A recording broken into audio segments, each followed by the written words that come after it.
conseil, la première de l'année 2025. J'en profiter pour souhaiter à tous une très bonne année, souhaiter de la santé, c'est ce qui est le plus important. Le reste on fait avec. Donc, je vous souhaite une bonne année à tout le monde. Ce soir, on a un conseil qui est quand même important, là, dans le sens que ça fait suite. L'événement qui se passe, à peu près le plus important dans une municipalité, c'est à chaque année, c'est l'adoption du plan d'action, de notre plan triennal et du budget. On a présenté en décembre l'avis de motion pour les taux de taxes et tarifs pour les différents services. Donc ça va être finalisé ce soir. Ça fait que, après ça, on applique notre plan d'action et notre plan triennal. Donc, peut-être vous rappeler aussi pour la période de questions qui va se tenir à la fin de la séance. On va vous inviter, ceux qui ont des questions, à se présenter au micro, vous nommer, poser votre question, toujours sur les sujets qui sont à l'ordre du jour. Et après le conseil, après la fermeture du conseil, le conseil municipal, on reste sur place là, pour répondre à différentes questions, entendre vos commentaires et tout ça. Ça fait que nous avons quorum. Ça fait que je vais demander à chacun des conseillers là, de se présenter, de faire un petit rapport de leur dossier. Bonsoir, mon nom est Sandra Bérubé, donc conseillère dans le district 2 du fleuve Ouest. En fait, c'est ça, nous, pour le comité sport-loisirs, doit se rencontrer demain soir, compte tenu qu'il va y avoir bientôt, je pense que vous avez fait la publication pour la FECONFERT. Par le fait même, si des gens sont intéressés à être bénévoles, je sais qu'on est à la recherche. Il y a aussi le comité sécurité routière qui tiendra une rencontre ce mercredi. Donc, c'est vraiment pour faire la suite des dossiers. Puis ça fait déjà un bon moment qu'on ne s'est pas rencontré dans ce comité-là. Donc, c'est le suivi de plusieurs dossiers qui ont avancé. Puis pour moi, dans le fond, ça complète pour ces deux comités-là les activités. Merci, bonne soirée. Bonsoir. Bonsoir, mon nom est Joël Gagnon. J'en profite pour vous souhaiter une bonne année à vous aussi. Santé, prospérité et pas trop de problèmes avec l'hiver cet hiver, j'espère. Moi, je fais partie de deux comités, comme le dit ma collègue Sandra. Le comité de sécurité routière se rencontre cette semaine. J'ai aussi le comité de tourisme Saint-Luce. Nous allons avoir une rencontre du conseil administratif le 13 février. On va parler de la programmation durant l'année de 2025. On va aussi décider de l'Assemblée générale annuelle auquel vous serez invités à participer. Alors, Tourisme Saint-Luce vous souhaite la bonne année aussi. Bonsoir, mon nom est Rodrigue Canaran, numéro 5, secteur Louisville, côté ouest, rue Saint-Alphonse et ouest de la municipalité. Dans le comité Art et Culture, on a le 31 janvier et le 1er février, dans le cadre des premiers vendredis du mois, étant donné qu'on n'a pas eu de premier vendredi du mois en janvier parce qu'on était dans le temps des fêtes. La pièce de théâtre Que Dieu ait son âme sera présentée le 31 et le 1er février. Et aussi, le groupe Polisson sera ici vendredi le 7 février, donc toujours dans le cadre des premiers vendredis du mois, avec une admission à prix très populaire, c'est 20 $. Merci. Bonsoir, Victor Carrier, district numéro 4, Laurent 2, et 3 Est et Ouest, c'est la rue Bellevue. Il n'y a pas de nouveau dans mes dossiers, mais j'en profite pour vous souhaiter une bonne année. Bonsoir tout le monde. Alors, Marie Côté pour le secteur Louisville du côté Est, à partir de la rue Saint-Alphonse. Alors, moi, je fais partie de 4 comités. C'est le comité environnement, ressources humaines, embellissement. Alors, pour ces 3 comités-là, il n'y a pas eu d'activité, naturellement, c'est le début de l'année. Donc, il y a des choses qui se sont produites depuis le mois de décembre. Et j'ai également le comité budget. Alors, c'est sur ce dernier que j'interviens actuellement. C'est plus revoir en dessous les chiffres et m'assurer que tout est conforme. À part de ça, ben, j'en profite comme mon collègue Victor pour souhaiter à tout le monde une bonne année 2025. Je vous souhaite l'énergie pour passer à travers et le froid et les activités qui nous tiennent à cœur. Merci. Et M. Sheldon Côté, qui est directeur général de la municipalité Québec. Fait qu'on serait rendu à l'adoption de l'ordre du jour. Donc, je pense que pour les personnes qui sont présentes dans la salle, l'ordre du jour est à l'arrière. Donc, je pense que tout le monde en a une copie. Donc, on a l'adoption des différents procès-verbaux des séances qu'on a eues en novembre et décembre. Les points finances au niveau de l'administration, tous les points qui concernent l'administration, l'urbanisme, loisirs-culture, les travaux publics, la sécurité publique, le développement. Point correspondance, affaires nouvelles, on n'a pas à date de nouveaux points. La période de questions qui se tiendra à la fin et par la suite la fermeture de la séance. Donc, est-ce que j'ai un proposeur pour l'adoption de l'ordre du jour? M. Gagnon propose, appuyé de Mme Ledoux. Est-ce qu'il y a des questions, des commentaires par rapport à l'ordre du jour? Ça va? Donc, j'appelle le vote pour. C'est donc adopté à l'unanimité. Ensuite, pour ce qui est de l'adoption des procès-verbaux, il y a celui de la séance ordinaire du 7 novembre 2024. Est-ce que j'en propose ordre? M. Saint-Laurent, appuyé de Mme Côté. Questions, commentaires? J'appelle le vote pour. C'est donc adopté à l'unanimité. Le procès-verbal du 2 décembre 2024, est-ce que j'ai un proposeur? Mme Côté, appuyé de M. Carrier. Questions, commentaires? J'appelle le vote pour. C'est donc adopté aussi à l'unanimité. Il y en a plusieurs parce qu'on a fait souvent dans une séance, il y a eu trois séances distinctes dans le même soir. Donc, pour la séance extraordinaire du 9 décembre, est-ce que j'ai un proposeur? M. Gagnon, appuyé de Mme Côté. Questions, commentaires? J'appelle le vote pour. C'est donc adopté à l'unanimité. Ensuite, la séance extraordinaire du 16 décembre, proposée par Mme Bérubé, appuyée par M. Saint-Laurent. Questions, commentaires? J'appelle le vote pour. C'est adopté à l'unanimité. Ensuite, la séance extraordinaire du 16 décembre, toujours, pour l'adoption du plan d'action, proposé par Mme Bérubé, appuyée de M.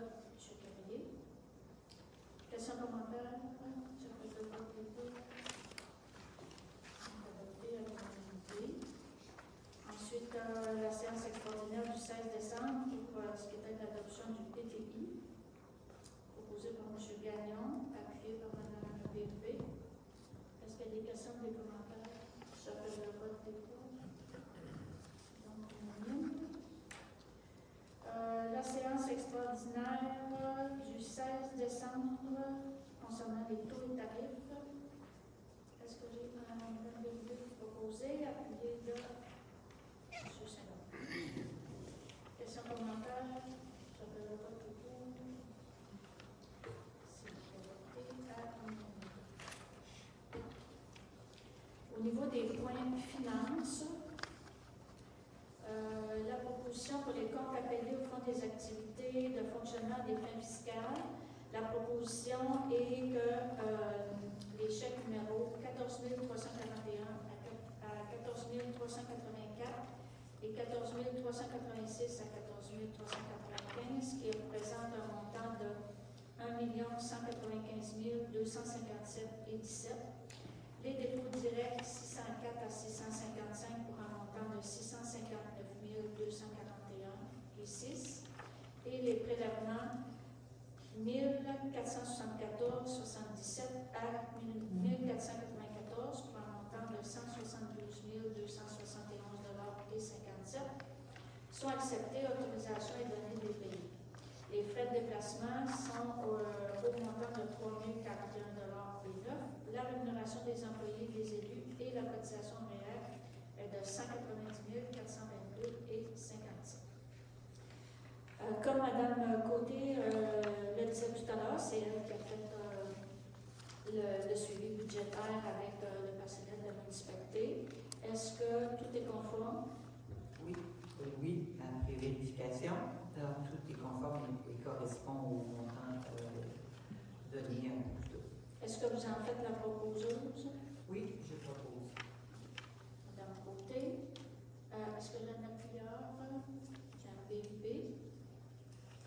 Est-ce qu'il y a des questions, des commentaires? De la part du conseil, j'appelle le vote des pour. C'est donc adopté à l'unanimité. Ensuite, les comptes à payer au fonds de règlement.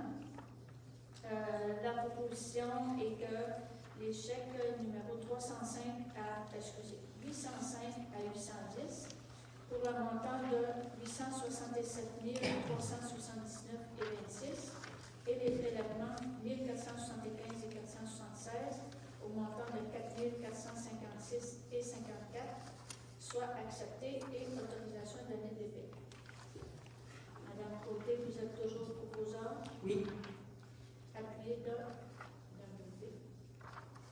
Est-ce qu'il y a des questions, des commentaires? J'appelle le vote pour. Adopté à l'unanimité. Ensuite, les comptes à payer relativement à l'entente que nous avons avec le ministère de la Sécurité publique dans le volet prévention. C'est un montant de 122 799,05 $ qui est accepté et autorisation de l'unité. Madame Côté, vous êtes toujours proposeur? Oui, je propose. Appuyé de Gagnon. Question, commentaire? J'appelle le vote des pour. C'est donc adopté à l'unanimité. Ensuite, les comptes à payer, toujours avec le ministère de la Sécurité publique, dans le volet protection des berges. La résolution de un montant de 1 961,97 $, est accepté et autorisation de l'unité. Madame Côté. Oui, toujours, je propose. D'accord. Appuyé de Gagnon. Question, commentaire? J'appelle le vote des pour. C'est donc adopté à l'unanimité. Ensuite, pour ce qui est de l'état des activités de fonctionnement des fins fiscales, la proposition est d'accepter le dépôt de l'état des activités qu'on a eu en date du 10 janvier 2025. Madame Côté, est-ce que vous êtes toujours proposeur? Oui. Appuyé de Madame Pépé. Question, commentaire? Ça va, j'appelle le vote des pour. C'est donc adopté à l'unanimité. Ensuite, appropriation du surplus non affecté. La résolution est qu'une somme de 25 202 $ soit appropriée au surplus pour être transférée au Fonds des activités de fonctionnement 2024 et qu'une somme de 26 630 $ soit appropriée au surplus non affecté pour être transférée au Fonds des activités d'investissement 2024. Madame Côté, vous êtes toujours proposeur. Oui. Appuyé de M. Sénat. Est-ce qu'il y a des questions, des commentaires? J'appelle le vote des pour. C'est donc adopté à l'unanimité. Au niveau des points administration, c'est un mandat donné à la firme Raymond Chabot Graham Thornton. Nous avons eu une offre datée du 1er décembre qui concerne la formation en gestion de projet pour les gestionnaires de la municipalité. Cette formation répond aux besoins qui avaient été identifiés pour assurer une gestion efficace et structurée de nos projets municipaux. Ça faisait aussi partie des recommandations de l'analyse organisationnelle que nous avons fait faire l'an passé par la Fédération québécoise des municipalités. Donc, cette formation-là, c'est une fois. Par la suite, c'est une mise à jour qui va être faite là, par l'équipe. Donc, la résolution est d'accepter l'offre de service présentée par la firme Raymond Chabot de Grant Thornton pour une formation en gestion de projet, telle que décrite dans l'offre de service du 1er décembre dernier pour un montant de 9 000 $. Donc, est-ce que j'ai un proposeur? Madame Côté, appuyée de M. Saint-Laurent. Est-ce qu'il y a des questions ou des commentaires? J'appelle le vote des pour. C'est donc adopté à l'unanimité. Ensuite, demande de commandite de l'école Le Mistral. La proposition est de verser une somme de 100 $ comme aide financière pour la préparation de l'album des finissants 2024-2025. Proposé par Mme Bélubé, appuyé de M. Caron. Est-ce qu'il y a des questions, des commentaires? J'appelle le vote des pour. C'est donc adopté à l'unanimité.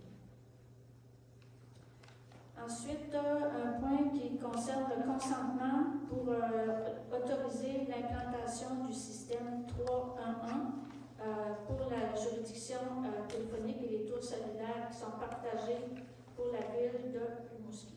Ce n'est pas Saint-Luce qui met ce service-là en ligne, c'est la ville de Rimouski. Le 311, c'est un peu sur le même principe que le 811 ou le 911, mais ça concerne les municipalités. Donc, Rimouski met ça en fonction. C'est une ligne que les citoyens peuvent appeler pour faire des demandes à la ville ou indiquer là, des bris qu'il y a, une lumière brûlée, des choses comme ça. Mais à cause du réseau téléphonique, ça se pourrait qu'il y ait des interférences avec des téléphones de Saint-Luce. Donc, à cause de la proximité là, des lignes et tout ça. Donc, Saint-Luce doit donner son consentement là, à cause de la proximité et tout ça. Pour nous, il n'y a pas de problème, puis il n'y a aucun frais pour la municipalité et la ville de Rimouski s'engage si jamais il y a des téléphones de Saint-Luce qui arriveraient sur leur territoire pour le 311. À ce moment-là, les téléphones vont être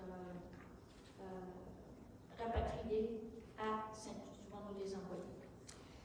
Donc, la résolution, c'est la municipalité de Saint-Luce autorise la ville de Rimouski et les fournisseurs de services en télécommunications à obtenir les juridictions et à configurer les tours cellulaires partagés, de sorte que certains appels 311 de la municipalité de Saint-Luce seraient acheminés à la ville de Rimouski. Comme je vous disais, là, la ville de Rimouski s'engage à nous les retourner. Est-ce que j'ai un proposeur? Madame Bélubé, appuyée de M. Saint-Laurent. Est-ce qu'il y a des questions ou des commentaires?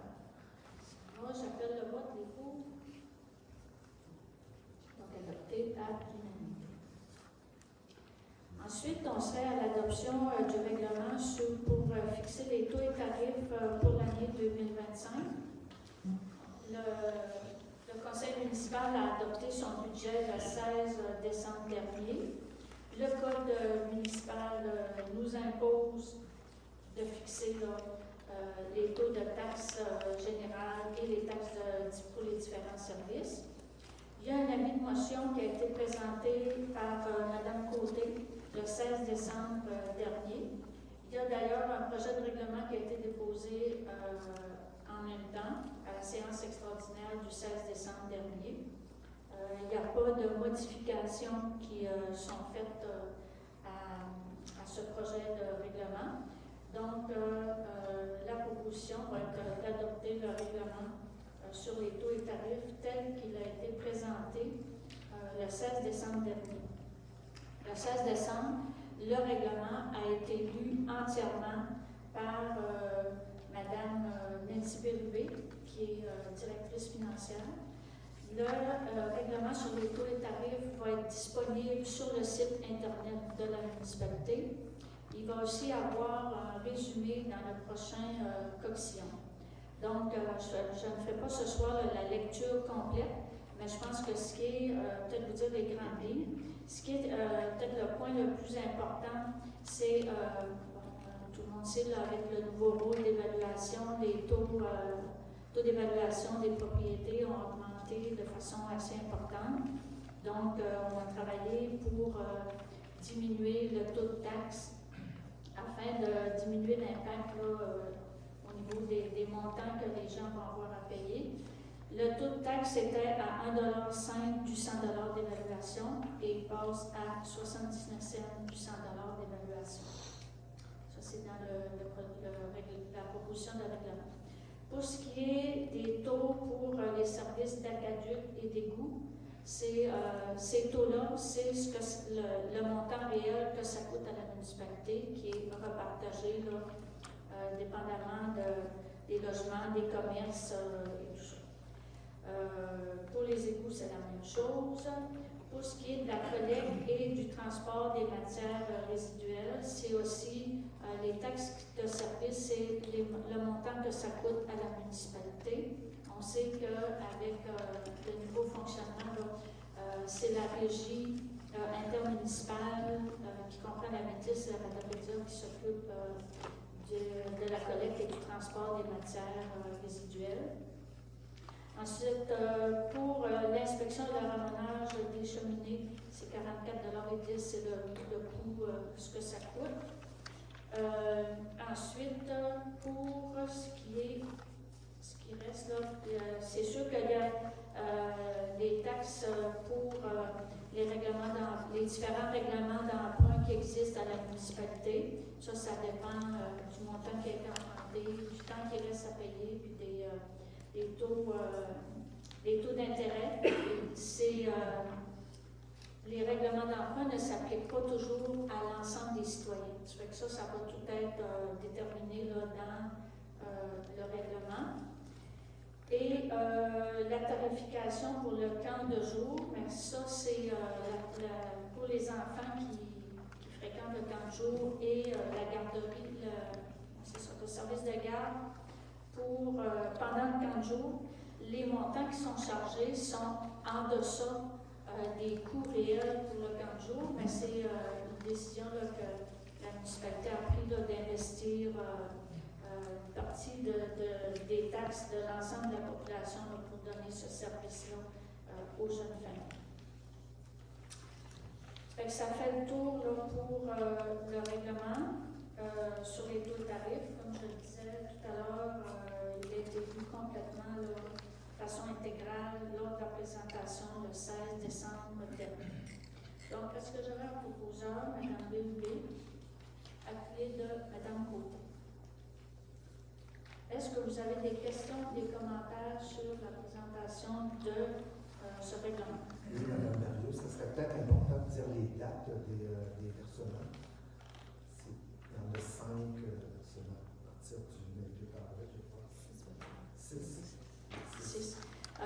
Avant ça, il y avait peut-être spécifié qu'avant ça, c'était 4 versements. Depuis l'an passé, on a mis 6 versements pour que ça fasse des moins gros montants à la fois. Donc, le premier versement est le 13 mars 2025.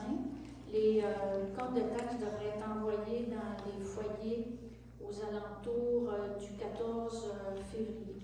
Donc, le premier versement est pour le 13 mars 2025, le deuxième le 28 avril, le 12 juin, le 28 juillet, le 15 septembre et le 30 octobre. Ça va être indiqué là, sur les documents qui vont être envoyés avec le compte de taxes. Ça va? Oui, merci. Est-ce qu'il y a d'autres questions, d'autres commentaires? Non, vous êtes prêts à passer au vote? Les pour? C'est donc adopté à l'unanimité.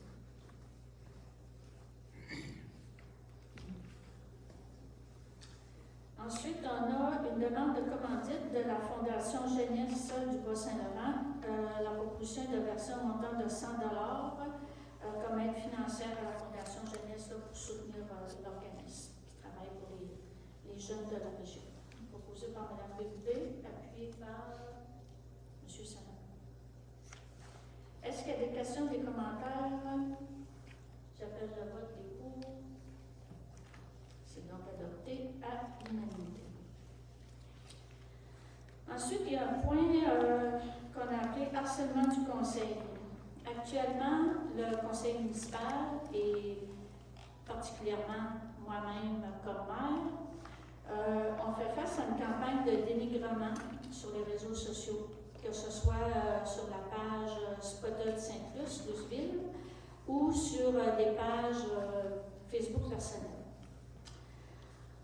On sait que c'est vraiment du dénigrement, ça porte atteinte à notre réputation. Selon les informations qu'on a prises au niveau du service juridique, c'est considéré comme du harcèlement et de l'intimidation. On sait que le gouvernement a voté une loi l'an passé, la loi 57, pour protéger les élus justement contre l'intimidation et le harcèlement. Le printemps dernier, on a dû, lors d'une réunion du Conseil, faire intervenir la Sûreté du Québec parce qu'on avait eu des menaces. On s'était fait intimider. La loi 57 prévoit la protection des élus autant au niveau physique, au niveau psychologique, qu'au niveau des réseaux sociaux. Donc, on considère au niveau du Conseil qu'on n'a pas à se laisser insulter sur les réseaux sociaux. On s'est présenté lors des dernières élections. On a été élus démocratiquement. On n'a aucun problème avec les personnes qui ne sont pas en accord avec les décisions qu'on prend. On est dans une démocratie.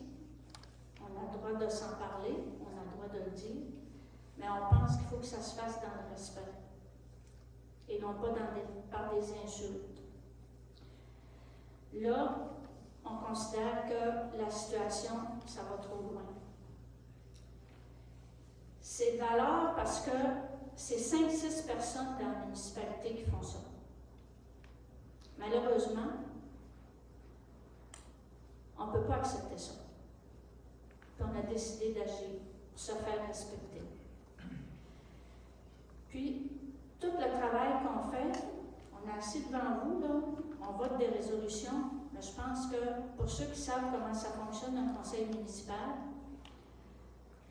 on est peut-être 1 heure en face de vous, mais le nombre d'heures qu'on met en discussion, en lecture de documents, en préparation, c'est des dizaines et des dizaines d'heures par mois.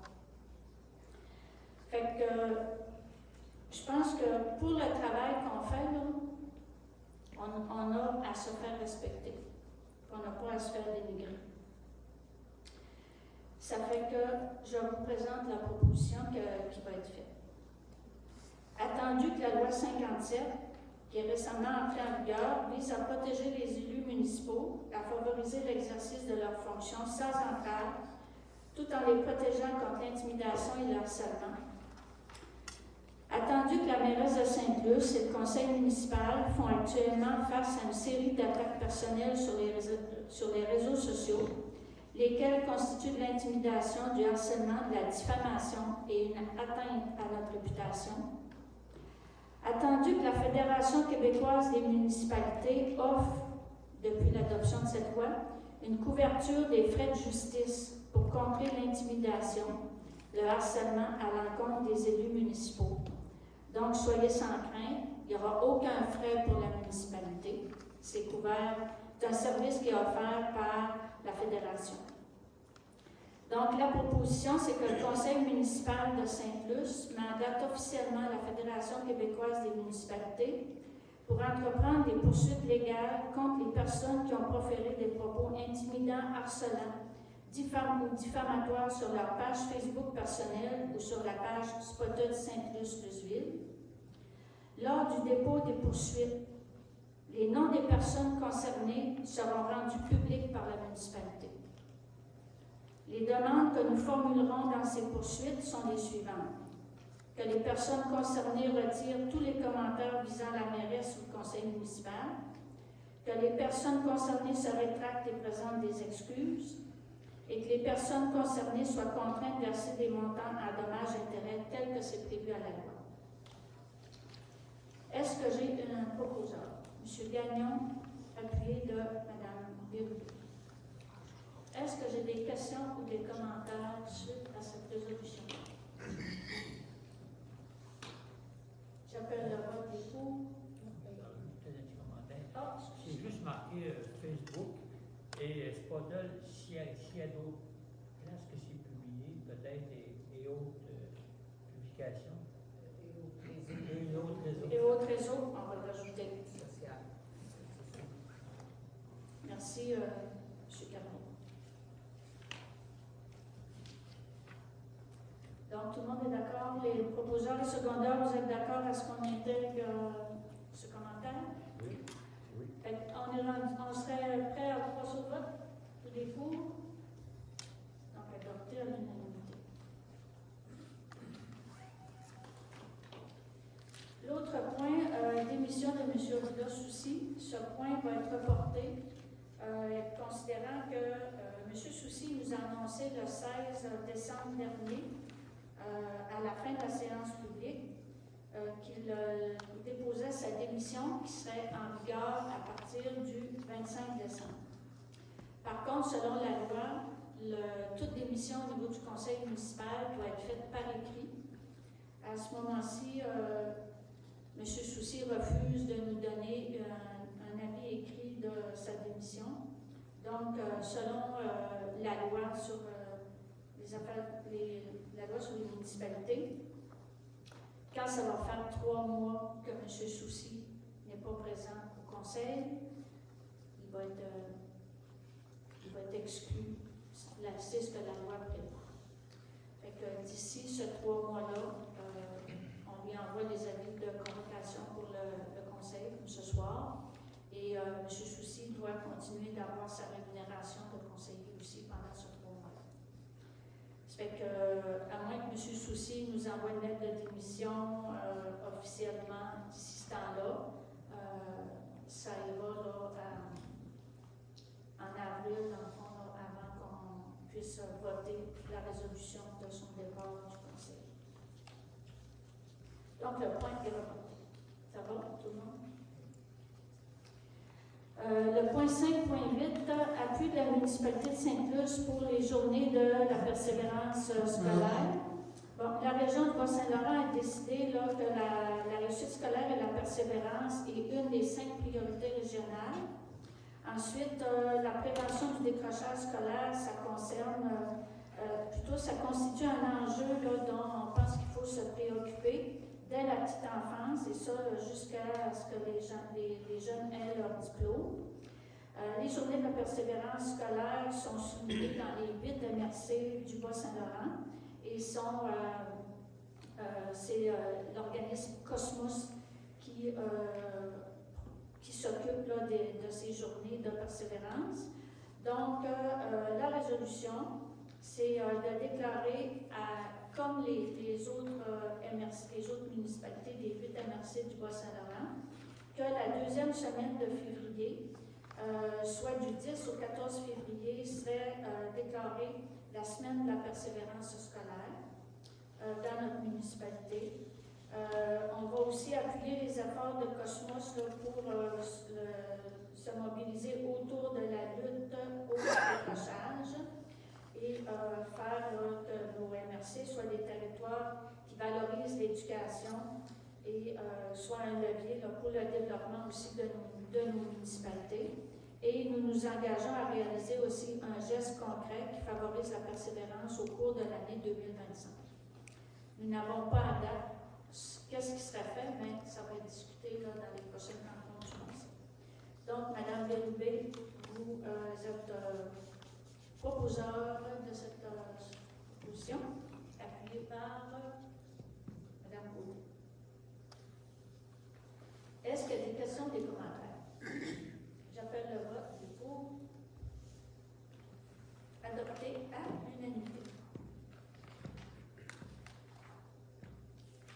Ensuite, demande à Evinbec, qui est la firme là, qui a fait les évaluations de nos propriétés, pour tenir une assemblée publique informative sur le rôle d'évaluation foncière. Lorsqu'on a présenté le budget en décembre dernier, on avait mentionné qu'on allait organiser une assemblée avec la firme firme d'évaluation une assemblée publique où l'ensemble des citoyens vont être invités pour venir poser des questions aux représentants de la firme pour voir comment se font les évaluations, qu'est-ce qui est pris en compte, etc. Nous avons communiqué avec la firme. L'assemblée serait le 3 février prochain. Le conseil municipal va être à 20h et la rencontre d'information serait à 19h. C'est sûr que dans ces rencontres-là, il n'y a pas de cas particuliers qui vont être évalués, mais les personnes qui vont être là vont pouvoir expliquer comment eux, ils font l'évaluation, c'est quoi les différents principes, puis il va y avoir de l'information aussi pour ceux qui voudraient contester leur évaluation. Et il y a des numéros de téléphone qui vont se donner aussi pour les personnes qui voudraient parler de leur cas personnel là, aux différents évaluateurs. On a pris la décision aussi, quand cette rencontre-là va se faire, le 3 février, parce qu'on pense bien, ce n'est pas l'ensemble des citoyens qui vont se présenter là, à la rencontre d'information, mais elle va être filmée et elle sera mise sur le site web de la municipalité. Donc, ceux qui n'auront pas pu venir assister à la rencontre d'information pourront visionner en ligne l'information. Donc, la résolution, c'est que le conseil municipal demande à Evainbec de tenir une assemblée publique à Saint-Luce afin de présenter et d'expliquer à la population le nouveau rôle d'évaluation foncière, les méthodes utilisées, les recours possibles en cas de désaccord. La date et le lieu seront déterminés en collaboration avec Evainbec. Comme je vous disais, là, ce serait le 3 février à 19h. Ça va se faire ici à la salle de Philadelphie. Est-ce que j'ai un proposeur? M. Carrier, appuyé de M. Saint-Laurent. Est-ce qu'il y a question comment? Excusez, madame. Je m'excuse, la période de questions, c'est à la fin de la séance. Je vous invite à la prendre en note pour ne pas l'oublier. Fait qu'on se prépare pour ce vote. Donc, les pour. Donc, adopté à unanimité. Suite d'évaluation du directeur général, M. Côté. L'évaluation annuelle a été faite par le comité de ressources humaines. L'évaluation justifie la poursuite du mandat. Donc, il est proposé que le contrat de travail de M. Côté soit ajusté conformément aux modalités qui sont prévues à son contrat. Et c'est la maire qui est désignée qui est autorisée à signer les documents pour formaliser les ajustements. Proposé par Mme Lelouvet, appuyé par Mme Côté. Mme Lelouvet et Mme Côté font toutes les deux parties du comité de ressources humaines de la municipalité. Donc, est-ce qu'il y a des questions pour moi? J'appelle le vote. Donc, adopté à l'unanimité. Ensuite, dans les points urbanisme et environnement, on a eu une demande de ce qu'on appelle le PIA, le programme implantation et intégration et implantation architecturale. Fait que, il y a une demande pour une construction de maison sur la route du fleuve, au 197 route du fleuve ouest. Elle est faite permettre la construction d'une nouvelle résidence, telle que nous l'avons, ça a été suivi avec les plans. Tout est conforme au niveau de la volumétrie, la hauteur du bâtiment, les matériaux. Le bâtiment aussi s'implante de telle sorte que la façade du bâtiment est dans l'alignement général de la rue. Aussi, l'implantation est faite en sorte que les terrains voisins conservent leur percée visuelle sur le fleuve et c'est dans la même ordre que les bâtiments voisins. C'est sûr qu'on exclut à ce moment-là les maisons mobiles et les développements qui sont près du terrain. Donc, la résolution est d'accepter le plan d'implantation et d'intégration architecturale pour le 197 route du fleuve ouest. M. Gagnon propose, appuyé par M. Carrier. Ça a été recommandé. Proposition aussi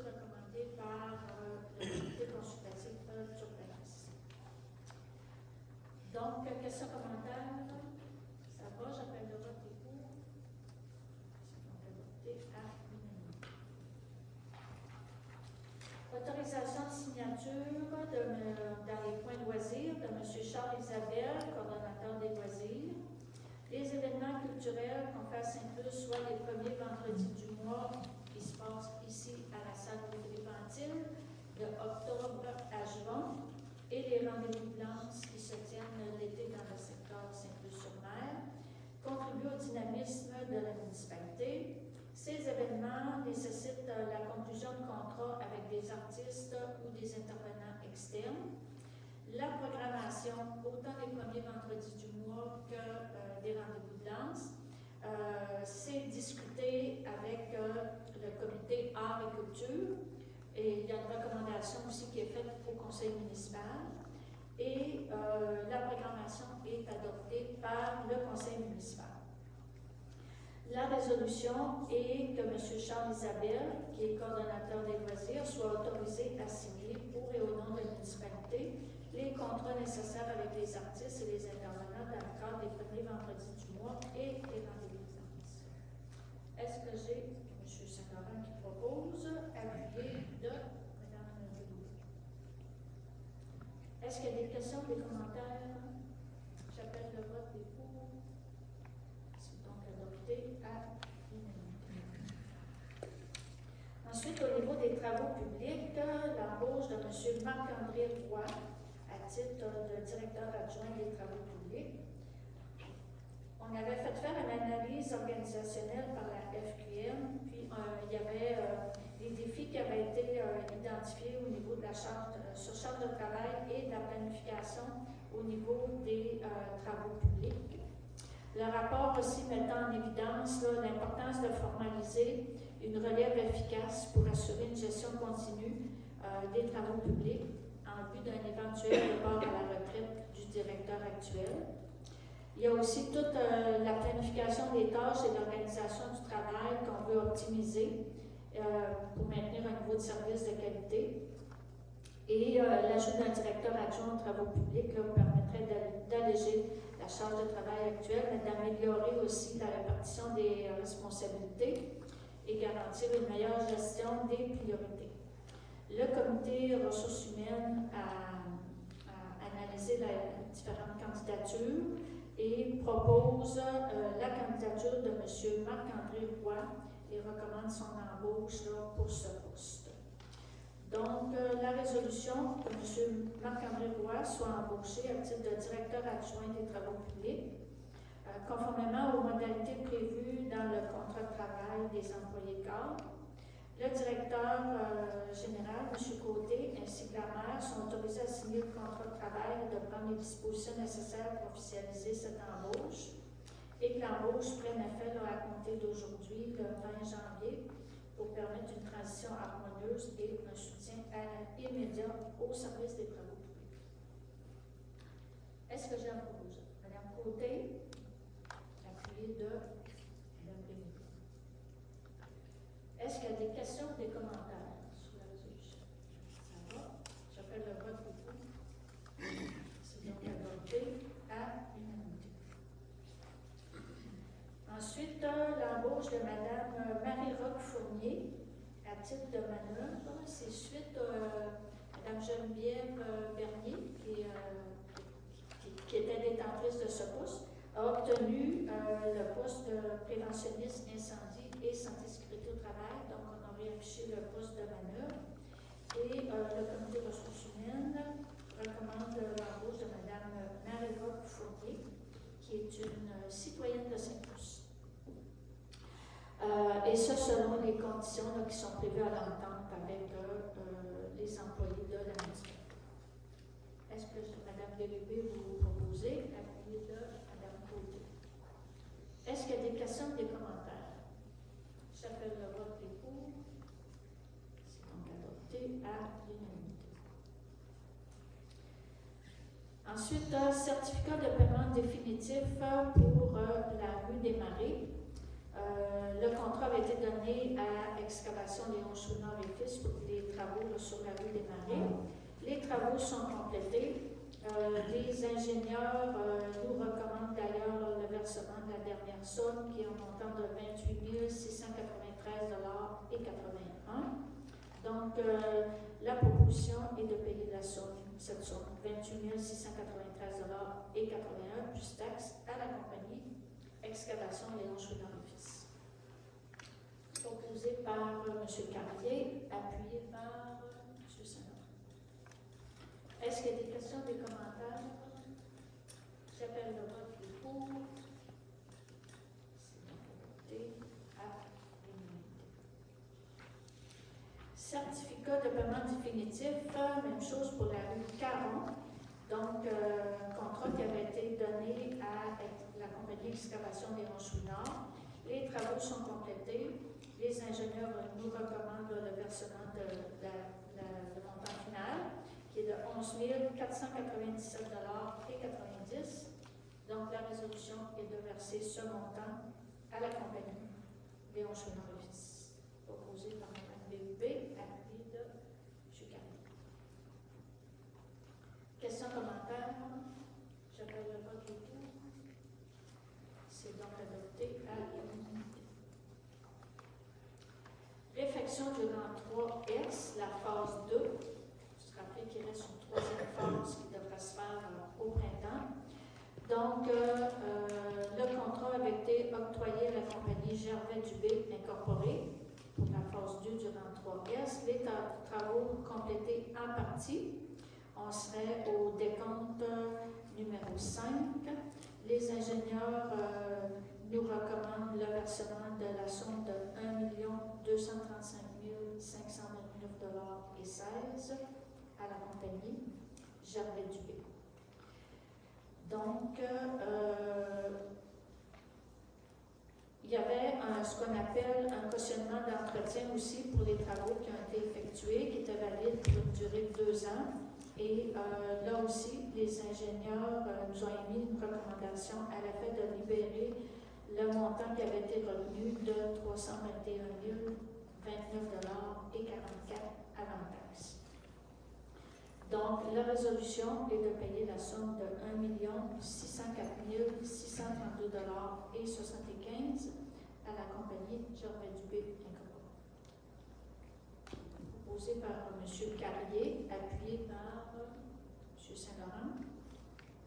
Est-ce qu'il y a des questions ou des commentaires?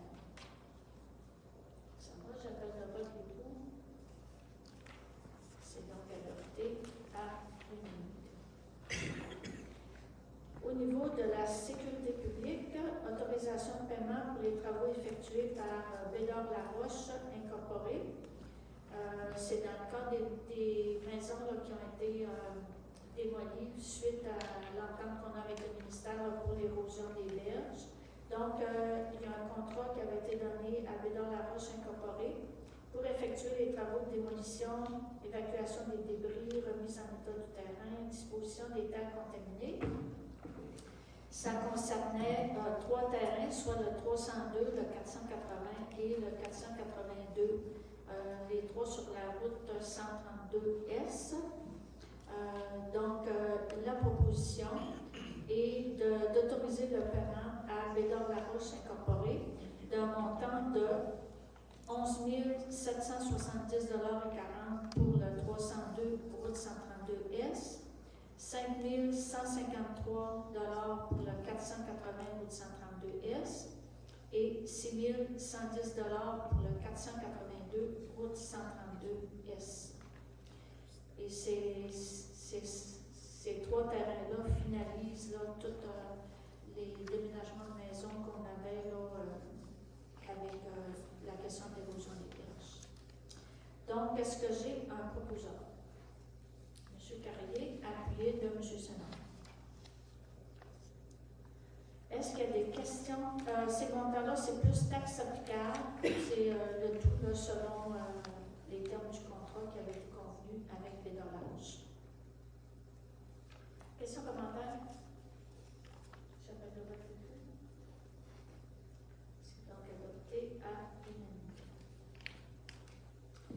Ensuite, au niveau des points de développement, il y a l'adhésion à Ecométis. Donc, la résolution est d'adhérer au au statut de membre ambassadeur pour un montant de 100 $. Ça fait que c'est quelque chose qui revient d'année en année là, depuis plusieurs années, proposé par Mme Bégouvé, appuyé par M. Gagnon. Est-ce qu'il y a des questions, des commentaires? Ça va, j'appelle le vote des pour. C'est donc adopté. Plan directeur d'aménagement paysager fait partie du plan d'action de la municipalité. C'est aussi partie de notre planification au niveau de l'attractivité de notre territoire, dans le but d'avoir un plan directeur sur les 5 à 10 prochaines années sur tout l'aménagement de notre municipalité. Donc, il y a une offre de service qui nous a été déposée le 20 décembre dernier par la compagnie Côté-Mer, Côté-Jardin pour la réalisation de ce plan directeur d'aménagement paysager de la municipalité de Sainte-Luce. Cette offre, elle inclut un inventaire de l'état d'aménagement actuel, l'analyse des besoins et des équipements actuels pour les loisirs et les parcs. Si vous vous souvenez, dans notre plan d'action, ça fait déjà, je pense que c'est la 3e année qu'on le met, mais on voulait avoir deux parcs où on mettrait vraiment l'emphase pour avoir un développement pour nos jeunes qui sont un dans le secteur Sainte-Luce-sur-Mer, un dans le secteur Luceville. Et on veut que ces parcs-là soient vraiment adaptés aux besoins de nos jeunes, jeunes et moins jeunes, puis que ce soit fait dans une séquence qui n'est pas nécessairement toute la même année, mais avoir vraiment une planification. Donc, il va y avoir une analyse des besoins et des équipements actuels pour les loisirs et les parcs. Élaborer aussi une signature identitaire de la municipalité pour ce qu'on va faire, qu'il y ait quand même une synergie là, au niveau des différents travaux qui se font. Développer aussi un cahier de charges pour le mobilier, les couleurs, la signalétique de la municipalité, avec une programmation et une budgétisation des interventions. Ce projet s'inscrit, comme je disais, dans les priorités au niveau du développement et d'embellissement du territoire de Sainte-Luce. Donc, la proposition est d'accepter l'offre de service qui nous a été déposée par la compagnie Côté-Mer, Côté-Jardin. C'est pour un montant de 51 842,73 $, taxes incluses. Le directeur et la maire sont autorisés à signer les documents nécessaires pour officialiser cette entente puis entreprendre les démarches en vue de la réalisation de ce plan directeur. Et les sommes seraient prises à même les surplus ou toute subvention qui pourrait s'appliquer à ce plan directeur. Est-ce que j'ai un proposeur, Mme Côté, appuyé de Mme Bégouvé? Est-ce qu'il y a des questions ou des commentaires? J'appelle le vote qui est pour. Donc, adopté à... J'ai juste un petit commentaire, c'est parce que ça a été dit 73 cents, mais c'était 23. C'est juste un petit détail. Donc, le montant, c'est 51 842,23 $. Ça va? Oui. Merci. Ensuite, le point 10.3, c'est la politique concernant le droit des propriétés pour les terrains qui sont laissés vacants suite au déplacement des maisons qui est en imminence de danger pour l'érosion côtière. L'entente que nous avons eue avec le NSP, qui est le ministère de la Sécurité publique. Donc, ces terrains appartiennent à la municipalité. Et, bon, il y a ça. Dans la résolution, on parle de l'identification de ces terrains-là. Pour la municipalité, on se dit qu'il faut qu'ils fassent l'objet d'une gestion équitable et responsable aussi. Les terrains qui sont situés sur la route du fleuve présentent des caractéristiques distinctes de ceux qui sont situés sur la route 132. La municipalité souhaite préserver l'accès public au fleuve Saint-Laurent et permettre une gestion équitable des terrains qui sont laissés vacants. Donc, nous proposons d'adopter une politique qui se dirait comme suit. La politique concerne les droits de propriété des terrains laissés vacants suite au déplacement des maisons identifiées en imminence de danger. Les différentes règles et principes de cette politique, c'est que il y aurait une mise en vente des terrains qui sont situés sur la route 132S. Pour ce qui est des terrains qui sont sur la route du fleuve, ils seraient conservés par la municipalité, mais pourraient être loués. C'est ça, ils pourraient être loués, mais on veut garder la propriété à la municipalité. Donc, pour ce qui est des terrains qui sont situés sur la route 132S, ils seraient mis en vente. Les terrains seraient vendus par le biais d'un processus d'enchère à enveloppe fermée. Le montant du départ minimal serait de 1 000 pour chaque terrain et aucune offre inférieure à 1 000 ne serait acceptée. Les soumissions devraient être présentées sous pli cacheté, indiquer clairement l'offre proposée pour l'achat du terrain et l'identification du terrain convoité. Les offres devront être déposées à l'endroit désigné avant l'heure et la date fixée. Là, on n'a pas de date, on ne propose pas de date actuellement, ça va être fait ultérieurement après l'adoption de la politique. Les terrains seront vendus aux soumissionnaires qui auraient présenté l'offre la plus élevée sous réserve de conformité. L'acheteur devra signer une promesse d'achat dans un délai de 10 jours suivant la notification de l'attribution du terrain. Lors de la signature de la promesse d'achat, il devra avoir un dépôt de garantie de 500 $ qui sera payable à la municipalité. Ce montant sera déduit du prix final à la signature de l'agrément. En cas de désistement ou de non-respect des obligations par l'acheteur, le dépôt sera retenu par la municipalité à titre de dommages, sauf bien entendu en cas de force majeure.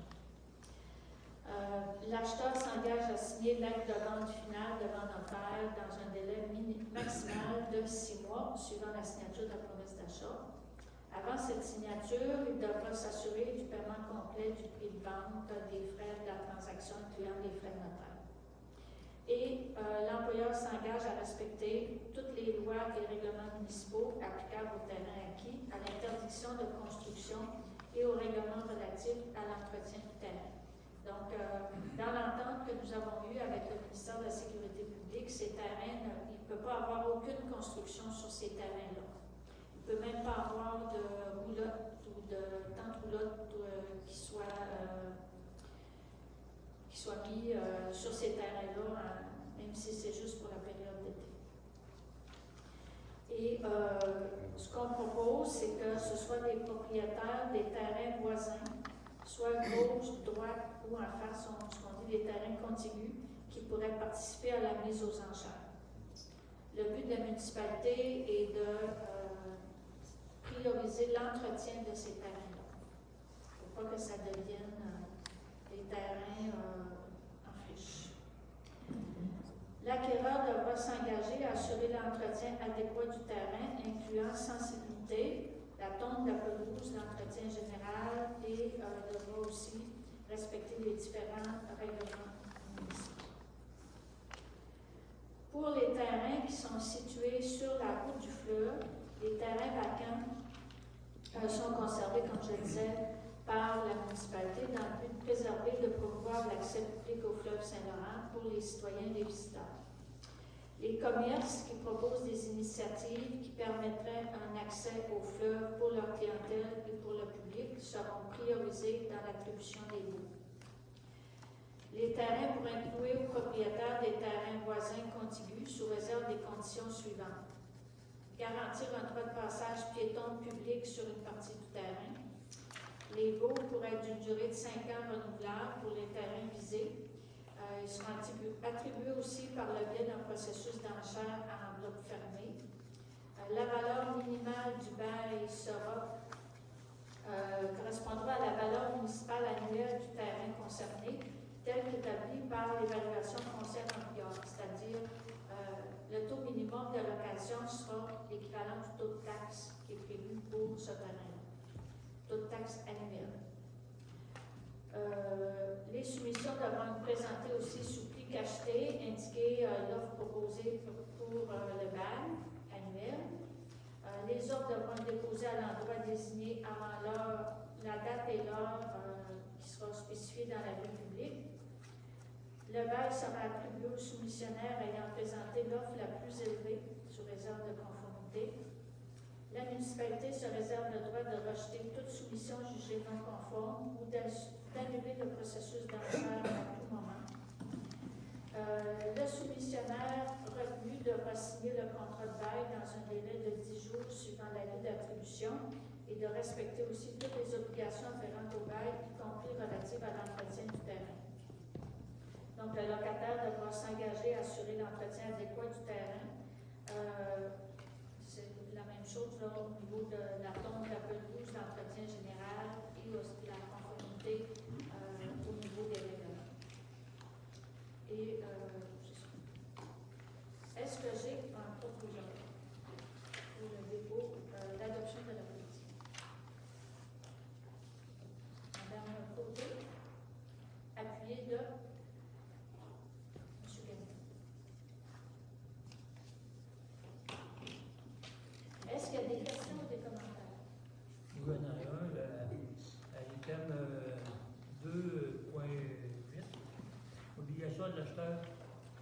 Il faudrait que le terrain acheté par le voisin soit annexé au terrain principal, puis qu'il ne puisse pas en disposer s'il ne vend pas. Il faut que c'est annexé, mais il faut qu'il soit vendu avec le terrain principal si jamais il s'en départit. Vous voudriez rajouter cela à la proposition? Oui.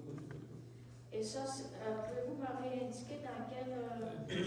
Section 8, en chiffre 1. OK, obligation de l'acheteur. Monsieur le directeur général, est-ce que faire cet ajout serait conforme à nos règlements actuels?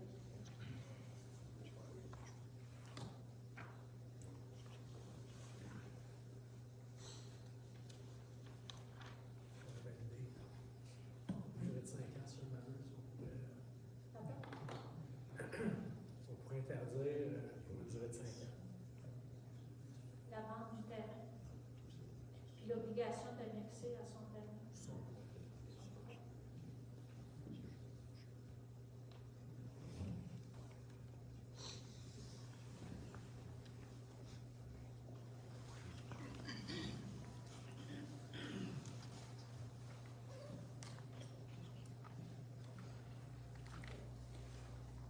Madame Lambert, vous aviez dit aussi justement par rapport à ce point-là, l'employeur, tantôt oralement, c'était pas l'employeur, c'est l'acheteur. Dans les obligations de l'acheteur? Oui. J'ai dit employeur? Oui, oui. Excusez, bon, c'est un lapsus. Donc, là, j'ai deux. Madame Bérubé, vous avez proposé la résolution. Monsieur... Non, c'est Marie. non, excusez. Madame Côté. Oui, Madame Côté, vous proposez, appuyé par Monsieur Gagnon. Oui. Là, on aurait une proposition. Ordinairement, là, dans le fonctionnement, on devrait représenter une proposition complète avec cet ajout-là. OK? Peut-être, hein? Puis après ça, on va le C'est ça. Fait que pour se conformer aux règles, ce que je vous proposerais comme fonctionnement, c'est que la proposition, si vous êtes d'accord, la proposition qui a été proposée par Mme Côté, si vous souhaitez dans le fond que l'amendement de M. Carnier soit inclus, ça veut dire que la première proposition, on la rejette, et celle incluant l'amendement de M. Carnier, on la présente en deuxième proposition. On pourrait fonctionner de cette façon. Dans une séance ultérieure. Je pense qu'on peut la faire dans la même séance, Monsieur Côté. Si c'est trop compliqué, ce qu'on peut faire, parce qu'on a un prochain conseil municipal et le 5 février. Peut-être décider de reporter le point 3 février, oui, ça se peut. C'est le 3. Notre prochain conseil le 3 février, donc on peut peut-être revenir ou si on a l'information tout de suite, on pourrait procéder aussi. À savoir si on peut faire Oui, faire l'amendement. si vous voulez faire. On Ça peut n'a pas été faire. voté. Non, ça peut être voté encore. On fait. On met ça tout de suite. Parfait. Donc, j'appelle le vote sur la proposition Amendé. sans l'amendement. Il faut voter les deux. Il faut voter les deux. Pardon? Non, elle n'a pas été votée encore. Là, j'ai une proposition proposée par Mme Côté, appuyée par M. Gagnon, qui ne comprend pas l'amendement de M. Carrier. Fait que c'est elle qu'on va voter. Si vous voulez voter l'autre, vous voterez contre. D'accord? Fait que j'appelle le vote sur la première proposition. OK. Fait que si on veut faire l'ajout, il faut voter contre. C'est ça. C'est en plein ça. OK. Donc, j'appelle le vote sur la première proposition de politique concernant la vente au terrain. Proposée par Mme Gagnon. Proposée par Mme Côté, appuyée par M. Gagnon. Bon, excusez la procédurite, c'est ça. Donc, j'appelle le vote les pour. Les contre. Bon, c'est unanime contre. La deuxième proposition inclut un ajout au point 2.8, où il y aura un ajout qui dirait que l'acheteur a l'obligation d'annexer ce terrain à son terrain actuel et il ne pourrait pas vendre ce terrain pour une période de 5 ans, ce qui est ce que M. Côté nous dit au niveau légal. On ne peut pas obliger plus que ça. Si la il n'y a pas ça pour qu'il me laisse là. D'accord, on a plus de vente, 5 ans.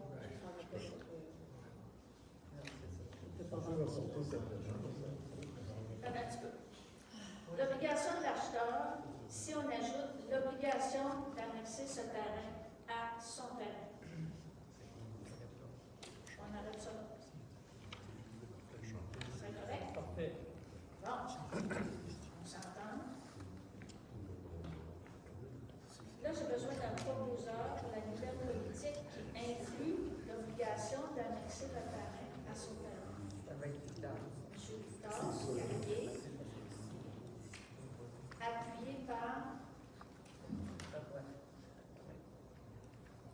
appuyé par Mme Côté.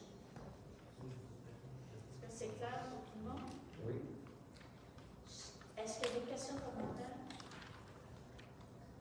J'appelle le vote. C'est donc adopté à l'unanimité.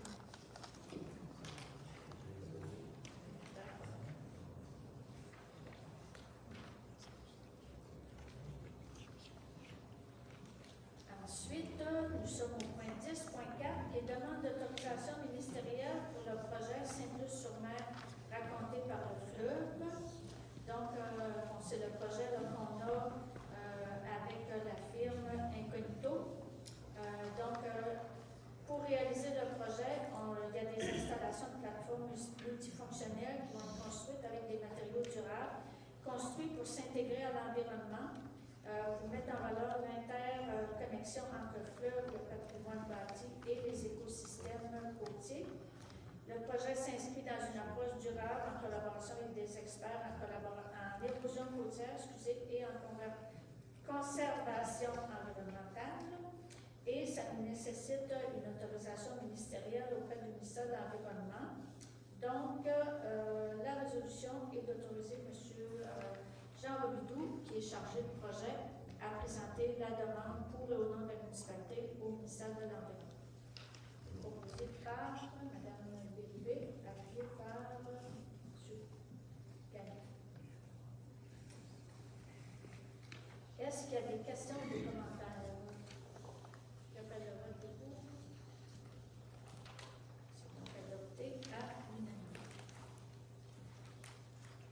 Ensuite, demande à la Sûreté du Québec et au ministère des Transports pour assurer une prise en charge et une sensibilisation au niveau de l'utilisation des freins Jacob.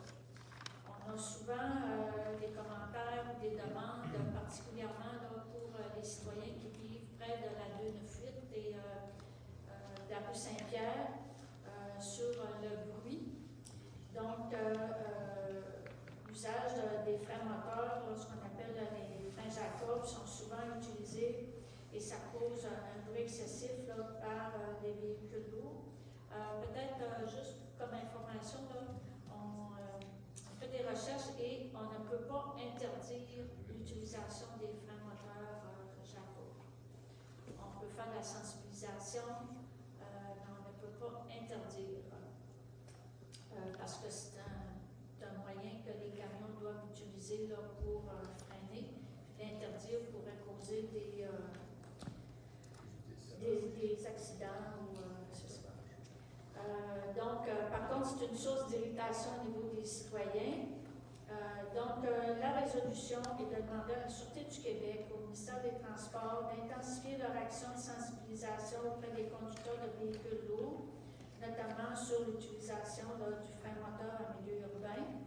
On recommande également la mise en place de campagnes d'information qui viseraient à encourager l'utilisation d'équipements conformes, parce que quand il y a des problématiques au niveau des tuyaux d'échappement, ça fait encore plus de bruit, et la réduction du bruit causé par ces véhicules pour améliorer la qualité de vie des citoyens.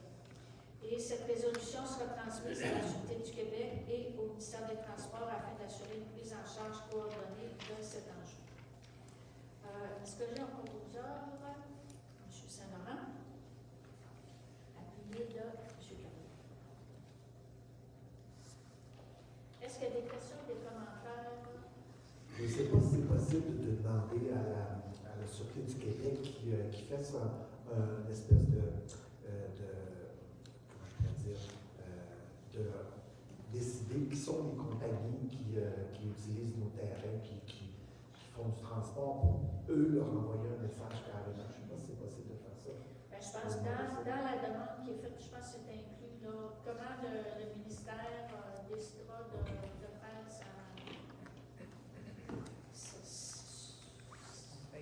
sa concertation ou ses séances de consultation d'information. C'était juste pour que l'information s'en